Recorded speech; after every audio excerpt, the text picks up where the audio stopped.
What's up, guys? Thank you for tuning in to today's video. We're going to do a little educational food plot video, kind of tell you guys what works for us, what we've done in years past. Huge shout out to Domain Outdoors for sending us over some of the food plot mix. We've used them for several years, multiple plots, and have had no issues at all. So without further ado, let's hop right into the video.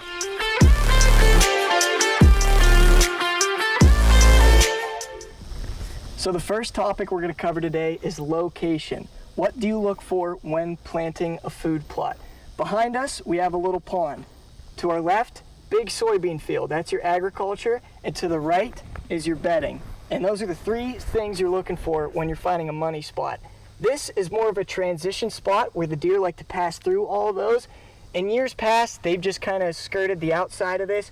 Can't really get a shot in rifle or in archery. So we decided to come in and make this a food plot to try and draw them closer to us. Yeah, a lot of guys, they see an opening and I think this would be great for a food plot, but really there's more to it. This worked out for us because there was a little opening here. Obviously we did some clearing and stuff, but it's the perfect spot because you have the food and you have the bedding. The deer naturally come through here. I mean, what we're just trying to do is get them to stay here for a little longer to get a shot out, or even just let them graze around for a little bit before heading to the main food source at night. So my advice would be, don't just find the opening. You might have to put some work in and do some clearing if you can, and find the spot between the food and the bedding and put the food plot there. The next topic we're going to talk about is what to plant. And this really all depends on what you want to do, what type of hunting you want to do. If you're a big archery hunter, early season hunter, you're going to want to plant something that's going to come up in the late summer to early fall, and the deer are going to be in there. If you're more of a late season hunter, you can plant something that's going to come up a little later. The deer are going to hit when they're looking for food in the winter, sorting through the snow.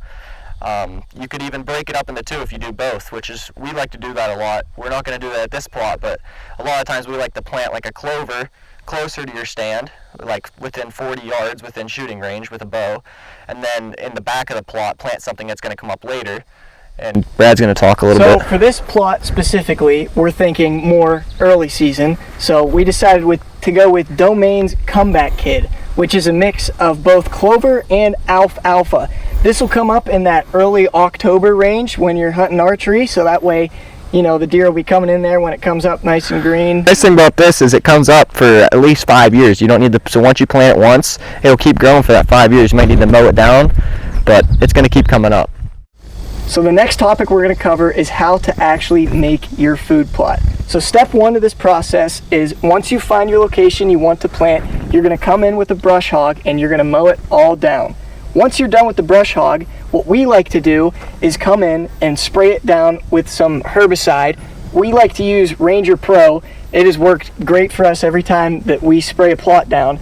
Once you spray, you're going to wait about 2 weeks, I'd say, yeah, until the grass gets real brown and it dies out, and then after that you're going to get into your tilling. Yeah, what the spraying really just kills all the grass and makes it a lot easier to till up the ground.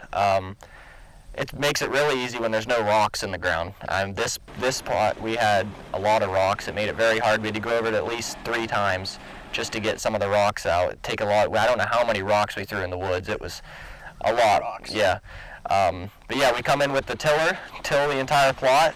I like to let it sit for a day or two, and then obviously we come in with the seed next. Our fertilizer, I guess we use a fertilizer. We use the 19 is what we use. You can go and get a soil sample. We don't really have the time to do that. We're just kind of rushing everything in, but you can get a soil sample and then determine what fertilizer and stuff you need. But we just use 19, spray that out. We do about 300 pounds per acre, is what we found works for us. And then we go ahead and spread the lime. We do about 200 pounds per acre.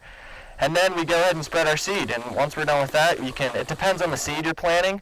You can either rake over it and make sure it's really in there, or just let the rain kind of take it down. We like to time our seeding with the rain. So like, we're going to plant today, in about 2 days I think it's going to rain. So it's going to time up perfect.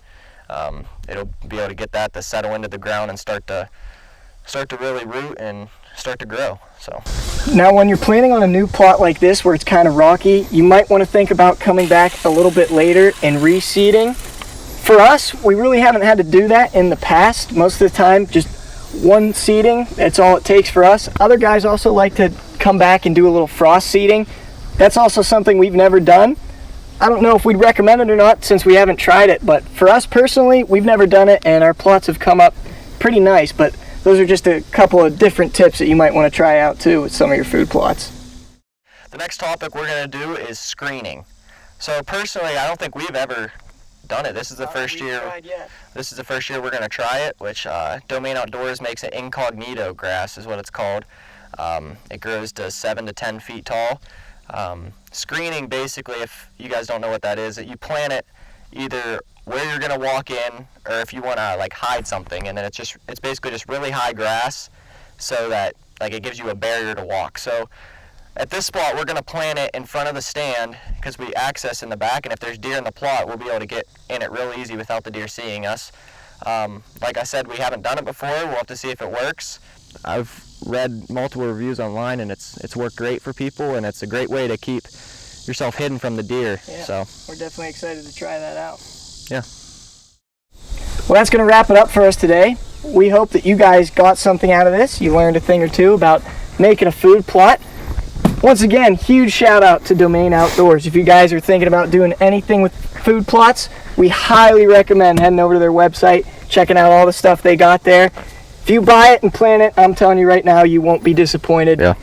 It works for us every single time, no problems at all. Yeah. But we're really excited to get this plot planted, get all of our plots planted, see how they come up, and hunt over them in the fall. So yeah.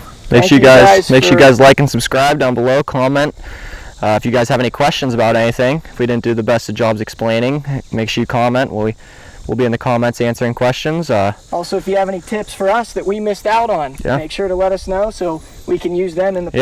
Yeah, we're definitely not professionals by any means, but we're trying to help. So yeah, I think that's going to wrap it up for us. Like we said, thanks for watching, and we'll see you guys on the next one.